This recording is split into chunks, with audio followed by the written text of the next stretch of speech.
Sa iba't ibang lungsod sa Karnataka sa bansang India, sunod-sunod na may natatagpo ang mga babaeng patay. Ang ilan ay natatagpuan sa mga lodge, ang iba naman ay sa mga bus station, ang ilan ay sa mga pampublikong banyo. Ang kanilang pagkamatay ay napaka-misteryoso dahil bukod sa wala silang sugat, wala ring palatandaan ng kanilang pakikipaglaban. Pero habang sinusubukan ng mga pulis na pagdugtong-dugtungin ang mga pagkamatay na tila walang koneksyon, isang mas nakakatakot na katotohanan ang unti-unting lumitaw. Bago sila namatay, iisa lamang ang lalaking huling nakasama ng mga babaeng ito. Ang problema, sa bawat pagkakataon, iba-iba ang pangalang ginagamit niya, iba-iba ang pagkakakilanlan, pero sa bawat kaso, may isang bagay na pare-pareho. Iisang mukha ang huling nakitang kasama ng mga biktima. At dito nagsimulang mabuo ang isang nakakakilabot na larawan. Ang nakakatakot dito ay napakahinhin ng kanyang mga galaw. Hindi niya kailangang gumamit ng baril, hindi rin niya kailangang magdala ng kutsilyo. Dahil ang kanyang ginagamit ay ang isang bagay na mas madaling makuha. Ito ang tiwala ng mga babaeng umaasang makakatakas na sila sa dati nilang mahirap na buhay. Ito ang kwento ni Mohan Kumar, ang lalaking nakilala kalaunan bilang si Cyanide Mohan.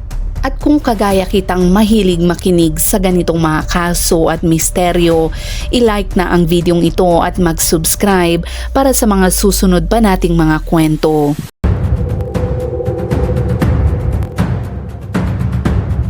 Krimen X-Files. Sa pagitan ng taong 2003 at 2009, isang lalaki ang palipat-lipat ng bayan sa Karnataka sa India na nag-iiwan ng bakas ng mga walang buhay na katawan ng mga babae. Ni minsan ay walang nakapansin sa mga krimeng ito dahil ang mga babaeng ito ay namatay ng walang kaawa-awang sigaw. Wala ring anumang bakas at 20 kumpirmadong biktima ang naitala o baka higit pa. Bawat isa sa kanila ay namatay sa iisang paraan. Ito'y sa pamamagitan ng isang maliit na gamot, isang doses ng cyanide na tahimik na inilagay sa kani-kanilang mga kamay. Ang lalaking gumawa nito ay walang iba kundi si Mohan. Pinaslang niya ang 20 babae pagkatapos nilang magtalik sa pamamagitan ng pagbibigay sa kanila ng isang tableta pagkatapos niyang makipagtalik sa mga ito. Naperpekto na ni Mohan Kumar ang kanyang estilo. Binibiktima niya ang mga babaeng mahihirap, hindi pa kasal at sabik ng makatakas sa mapanalitang pamilya o sa kahihiyan sa lipunan. Nilalapitan niya sila sa pamamagitan ng mga matrimonial ads, sulat o sa balita ng ibang tao. Minsan pa nga ay nagpapanggap siyang kawani ng gobyerno, sa ibang pagkakataon naman ay guro sa paaralan at laging isang taong iginagalang. Nangangako siya ng kasal, ng magandang hinaharap at nangangakong magtatanan sila para magsimula muli ng silang dalawa lang. Nag-aayos siya ng mga lihim na pagkikita, dinadala sila sa mga lodge, terminal ng bus, templo at sa mga nakahiwalay na hotel. Kaagad pagkatapos niyang makipagtalik sa kanila, inaabutan niya sila ng gamot habang may kasamang casual na bulong na inumin nila iyon para hindi muna sila mabuntis. Ang isang linyang iyon ang nagtatagpo sa kani-kanilang kapalaran. Lulunukin naman ito ng mga babae habang buo ang kanilang tiwala sa kanya. Sa loob lang ng ilang minuto, magsisimula na silang magsuka, manginig ang katawan at mahirapan sa paghinga habang tinutunaw ng cyanide ang kanilang loob. Habang nasasakal sila sa kani-kanilang huling hininga, tahimik lang na pinapanood sila ni Mohan. Pagkatapos ay kukunin niya ang kani-kanilang mga gintong alahas, mga telepono, mga bag at maglalakad palabas na parang walang nangyari. Balikan natin ang ika-20 ng Setyembre taong 2009. Si Bajima, isang 28 taong gulang na babae mula sa Mysuru, ay ilang linggo nang nakikipag-usap kay Mohan. kadiliman. Hindi pa siya kasal pero naiipit na siya sa presyon ng pamilya at sabik ng magsimula ng bagong buhay. Napaniwala naman siya ni Mohan na magtatana na silang dalawa, kaya naman nagbook si Mohan ng isang maliit na kwarto sa lodge. Nag-check-in sila bilang mag-asawa at kagabihan noon sila'y nagtalik. Pagkatapos noon, tulad ng dati niyang ginagawa, dumukot si Mohan sa kanyang bag. Inabutan niya ang babae ng isang maliit na puting tableta at mahinahong sinabing inumin iyon para hindi muna siya mabuntis. Ngumiti naman si Bajima habang buo ang kanyang tiwala at nilunok ang gamot kasabay ng pag-inom ng tubig. Sa loob lamang ng ilang minuto, nagsimula ng bumagsak ang kanyang katawan. Una ang pagkahilo, kasunod ang matinding pagsusuka. Bumagsak siya sa sahig, humahabol ng kanyang hininga at nanginginig ng husto ang kanyang buong katawan. Dito ay nakatayo lamang si Mohan sa malapit habang siya'y pinapanood. Nang tuluyan ng tumigil sa paggalaw ang babae, kinuha niya ang mga alahas nito, pinunasan ang kanyang mga bakas ng daliri, inilak ang pinto mula sa labas at naglakad palabas patungo sa kadiliman. Hindi ito ang unang beses na ginawa niya ito at hindi rin ito ang huli. Pagkatapos ng bawat pagpatay, ibebenta niya ang mga alahas na kinuha niya at mawawala ng ilang linggo. Pagkatapos ay magmamasid na naman siya sa mga kalsada, sakayan ng bus o sa mga matrimonial ads para sa susunod niyang magiging biktima. Parehong pamamaraan at parehong pagtatapos, at tuwing gagawin niya iyon, gumagana ito palagi. Inulit-ulit niya ito ng 20 beses sa loob ng 6 na taon habang nagpapalit-palit ng lungsod, pekeng pangalan at mga kwento. Pero walang sino man ang naghinala sa kanya. Para sa mundo, mukha siyang walang kalaban-laban at hindi kasal na guro sa isang paaralan. Pero sa 20 babaeng naging biktima niya, siya ang kamatayan na nagpanggap lamang. Tulad ng sasabihin ng isang investigador sa huli, nakakita siya ng paraan na gumagana ng perpekto at patuloy niya itong ginagamit hanggang siya ay nahuli. Hindi hinahabol ni Mohan ang mga babae sa gitna ng maraming tao o hinuhuli sa gabi. Naghihintay lamang siya ng perpektong pagkakataon. Palagi siyang naghahanap ng mga babaeng madaling mabiktima, madalas mula sa mga probinsya, madalas sira ang pamilya at laging sabik na mahalin. Alam niyang hindi magtatanong ng napakaraming bagay ang mga ito. Kalahati ng paa ng mga ito ay nakatapak na sa pagtakas. Ang kailangan lang niyang gawin ay ipangako sa kanila ang natitira pa. Naghintay siya na ang kawalan ng pag-asa mismo ang magdadala sa kanila patungo sa kanya. Walang duguan sa lugar ng krimen at wala ring sigawan. Lalong-lalo na ay walang ebidensyang iniiwan si Mohan. Pumapatay siya ng tahimik pero napakalupit. Ito ang nagsilbing nagpamukha sa kanya na mas nakakatakot kesa sa karamihang serial killers. Ang kanyang kabagsikan ay nakatago sa ilalim ng pagiging simple lamang, sa isang kwarto at sa isang pangakong pag-ibig. Sa huli ay nakilala siya sa buong India hindi lang bilang isang mamamatay tao, kundi bilang isang bagay na mas malala pa. Siya ay si Cyanide Mohan, isang lalaking ginawang sintensya ng kamatayan ang ideya ng pag-ibig kahit na wala siyang baril o kaya'y kutsilyo. Isang gamot lang at isang pusong hindi kailanman tumibok para sa kahit kanino. 20 babae ang namatay habang naniniwalang magsisimula na sila ng bagong buhay kasama siya.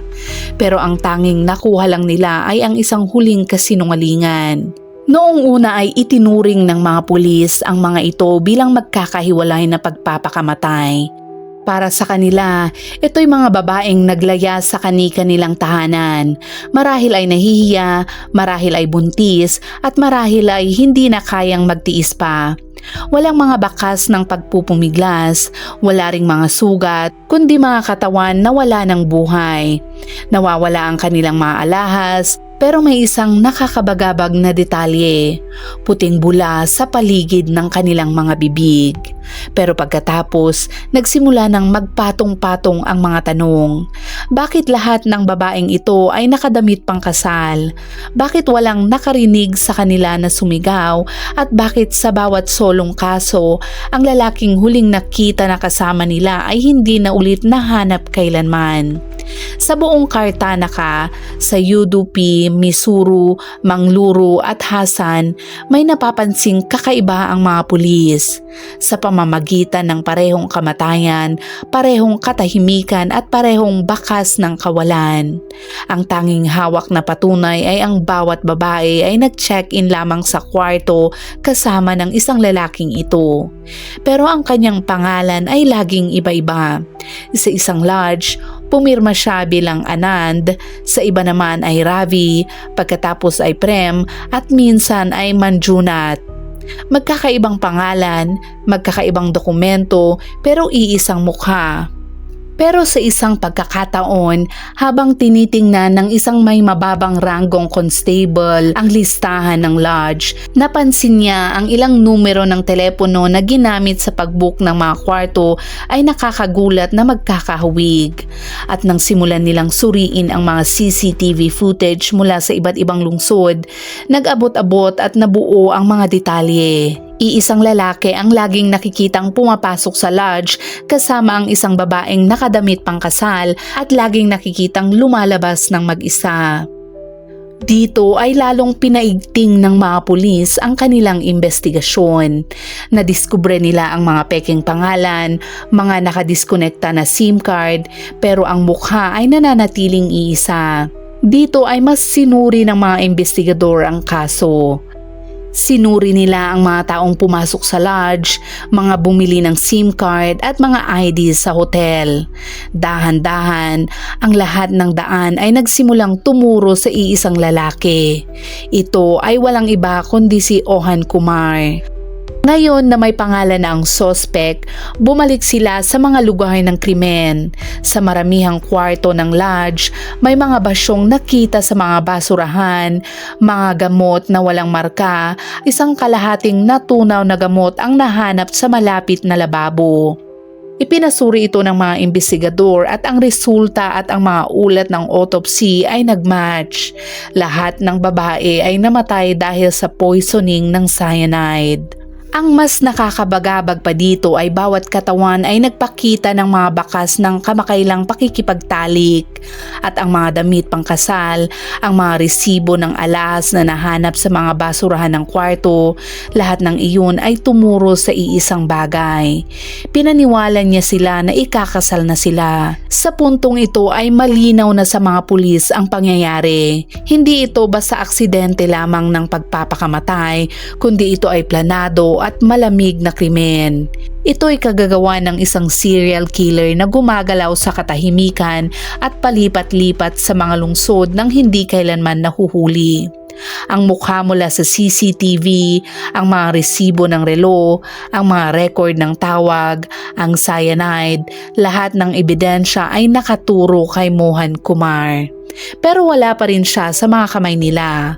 Dahil dito, itinaas nila ang alerto. Binalaan nila ang mga sakayan ng bus, mga tagapamahala ng hotel at lodge at sa bawat istasyon ng tren.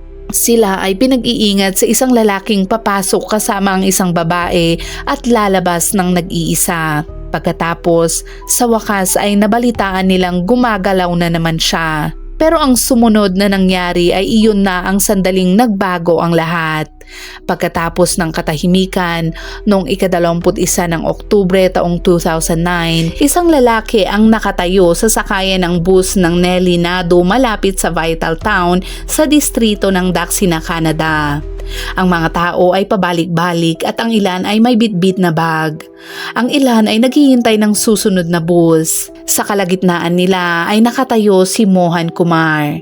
Pero hindi iyon ang pangalang nakasulat sa mga ID sa kanyang bulsa. Nang lapitan siya ng mga pulis, hindi man lang siya tumakbo at hindi rin siya nanlaban. May mga dala siyang pekeng identity card sa ilalim ng iba't ibang pangalan. May mga dala rin siyang mga larawan ng mga babae na marahil ay magiging susunod niyang biktima. At ang pinaka nakakatakot sa lahat, may natagpuan silang isang pakete ng cyanide sa kanyang bulsa. Nakatayo lang doon si Mohan ng mahinahon at alam niya kung ano ang ginagawa ng mga pulis sa kanya. Hindi siya natatakot at hindi rin siya nagtanong. Hinuli siya ng mga pulis at dinala sa istasyon. Sa mga unang oras ng kanyang pagtatanong, itinanggi niya ang lahat. Sinabi niyang hindi niya kilala ang mga babae at wala raw siyang ideya kung bakit may cyanide sa kanyang bag. Ang mga larawan daw ay para sa ibang bagay pero ipinamukha ng mga pulisya ang lahat. Ang mga tala sa lodge, mga record ng tawag sa telepono, pagbili ng iba't ibang uri ng SIM card, mga pahayag ng saksi, at dito wala nang nagawa si Mohan kundi umamin. Inamin niya ang pagpatay sa higit 20 babae. Inilarawan niya kung paano niya nakuha ang kanilang tiwala, kung paano siya nangako ng kasal, kung paano siya nakipagtalik sa kanila, kung paano niya binigyan ang mga ito ng mga gamot na may halong cyanide habang nagpapanggap na ito'y mga pampalaglag lamang at kung paano niya pinanood ang mga ito habang sila'y namamatay. Nagsalita siya ng walang pagsisisi, ng walang pag-aalinlangan at para sa mga investigador na nakaupo sa kabilang tapat niya, para itong pakikinig sa mismong kamatayan na nagsasalita sa isang mahinahong boses. Hindi naman nagtagal ay nagsimula ang mga legal na proseso ng kaso. Ang sumunod ay isa sa pinakakomplikadong proseso ng kriminal sa kasaysayan ng Karnataka sa bansang India. Dahil ang mga pagpatay ay nangyari sa iba't ibang lungsod, ang bawat kaso ay isinampa at nilitis ng hiwalay. Ang kanyang mga paglilitis ay kumalat sa Bantua Sessions Court, Mangaluru Sessions Court at Udupi Sessions Court. Ang mga paratang ay malinaw at nakapatong ng mabigat laban sa kanya. Ang bawat korte ay nakarinig ng kani-kanilang bersyon ng katatakutan. Ang mga eksperto naman sa forensic ay nagtestigo tungkol sa mga bakas ng cyanide sa katawan ng mga biktima.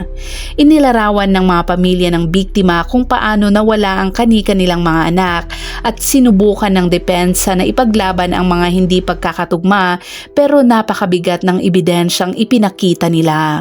Wala nang natira pang duda at hinarap ni Mohan Kumar ang higit sa 12 paglilitis. Bawat isa ay para sa magkakaibang babaeng kanyang pinaslang. Sa pagitan ng taong 2013 at 2016, ang mga korte sa buong Karnataka ay naglabas ng hatol pagkatapos ng isa pang hatol. Inilarawan siya ng hukom bilang isang malamig na mamamatay tao, isang lalaking walang awa, walang konsensya, walang pagkatao at isang banta sa lipunan na hindi na dapat kailanman payagang makalabas pa ng malaya. Ang kanyang mga ginawang krimen ay hindi biglaan. Ito ay pinaghandaang pagpatay at gayon din ang naging pagtrato ng batas. Sa Karnataka Court ay hinatulan si Mohan ng parusang bitay. Ang ilan naman ay kalaunang nabawasan at ginawang habang buhay na pagkabilanggo pero ang huling resulta ay nananatiling pareho. Walang iba kundi kamatayan para sa kanya. Ang kanyang mga krimen ay hindi lang basta pagpatay. Para sa mga pamilya ng mga biktima, ang pagdadalamhati ay hindi kayang tumbasan ng salita. Ang ilang anak na babae ay nawala ng ilang buwan o taon pa nga. Kumapit sila sa pag-asa habang iniisip na baka nagtanan lang ito. Pero sa halip, ang bumalik sa kanila ay bangkay ng kanilang kapamilya. Ang ilan ay hindi lang nawala ng mahal sa buhay kundi nawalan din ng respeto sa kani-kanilang komunidad. Para sa mga pamilyang kakaunti lang ang hawak noong una pa man, ang kawalan ay hindi lang sa damdamin kundi maging sa pera. Ang ilang biktima ang siyang nagpapakain sa kanilang pamilya at ang iba naman ay tanging mayroon lang ang pamilya. Ang kaso ni Mohan ay mananatiling nakaukit sa alaala ng marami sa mga susunod pang taon at isa itong paalala kung gaano kalayo ang kayang marating ng ilang kriminal para manipulahin at samantalahin ang mga taong walang laban. Pero isa rin itong kwento ng hustisya dahil ang mga pamilya ng mga biktima ay nakitang pinanagot ang lalaking may kasalanan sa kani-kanilang pagdadalamhati. At dyan nagtatapos ang kasong tinalakay natin ngayon. At gaya ng dati, kung umabot ka sa dulo ng videong ito ay huwag mong kalimutang ilagay sa comment section ang iyong saloobin at ilagay mo na rin kung anong oras at saan mo ito napanood para naman alam namin kung saan umabot ang videong ito. Hanggang sa muli at palaging mag-iingat.